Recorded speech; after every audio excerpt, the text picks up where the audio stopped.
जादुई तोता। एक छोटे से गांव में एक गरीब परिवार रहता था। उस परिवार में रामू और उसकी बीवी सीता उसके बेटे चिंटू के साथ रहते थे।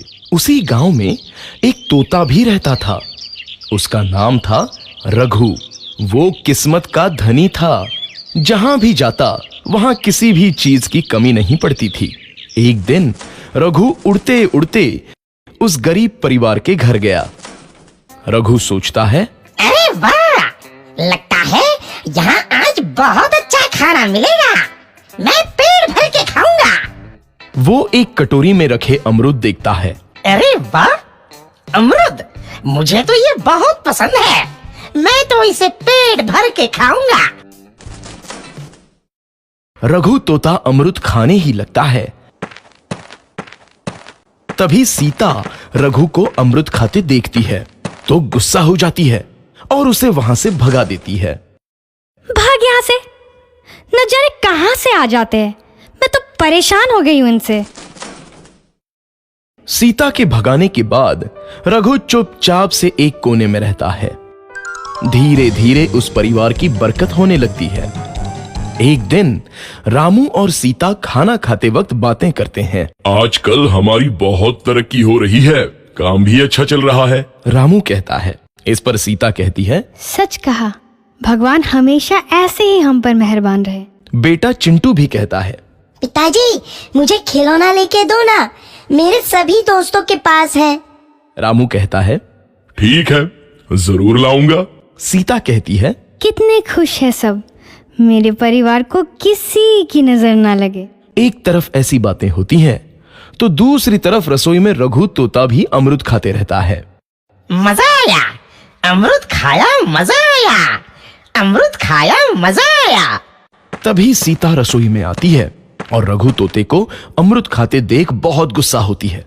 सीता रघु को बाहर निकालने के लिए पिंजरे में अमरूद रखती है। रघु जब अमरूद खाने लगता है तो पिंजरे का दरवाजा बंद हो जाता है और वो उसमें फंस जाता है।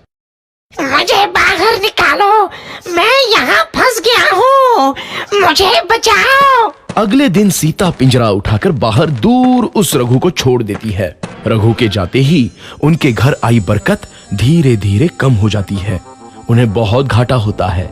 सीता कहती है, ये क्या हो रहा है, अचानक इतना कैसे बदल गया? अभी तक तो सब कुछ अच्छा चल रहा था।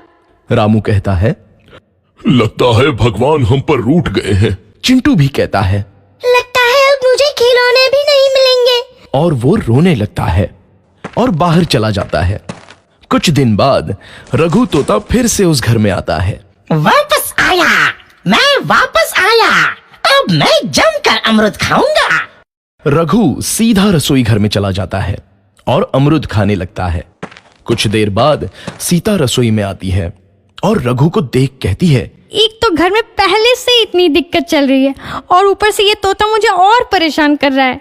सीता रघु को वहां से भगा देती है। रघु उड़कर किसी कोने में छुप जाता है। कुछ दिन बाद धीरे धीरे उस घर की बरकत वापस आने लगती है। काम भी अच्छे से चलने लगता है। एक रात जब रघु तोता अमरूद खाने जाता है तो पिंजरे में फंस जाता है। ये लोग आखिर चाहते क्या हैं? एक तोते को शांति से अमरूद खाने क्यों नहीं देते? मैं कौन सा चोरी कर रहा हूँ? बस अमरूद ही तो खा रहा हूँ। तभी रामू वहां आता है और पिंजरे में रघु तोते को देख उसे बाहर छोड़ देता है।